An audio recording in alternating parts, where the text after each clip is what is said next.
Okay, this lesson is 8.1. We're going to do numbers 3, 9, and 11. 3, 9, and 11.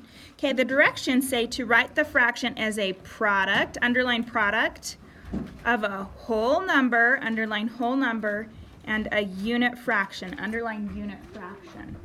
Okay, so for 3, we have 5/3 equals.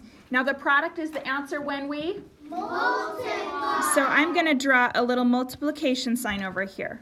And a unit fraction. What would the unit fraction be with a denominator of 3? 1/3. 1/3. Very good. So I just have to think 5/3 equals what times 1/3? 5. That's it. Okay? All right, number 9. Oh my goodness, there's 100. Am I really worried? No. So 13/100 equals, we're going to do the product, so the answer when we multiply. So write your multiplication sign of a whole number and a unit fraction. Let's do unit fraction first. What's the unit fraction going to be? 1/100. 1/100. Very good. So what times 1/100 equals 13/100?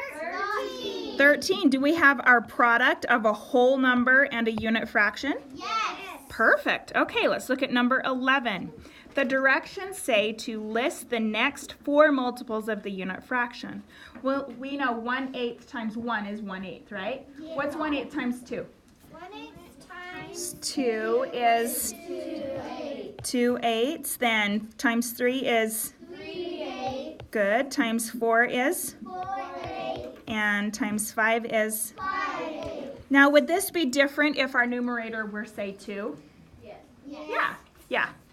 Yeah.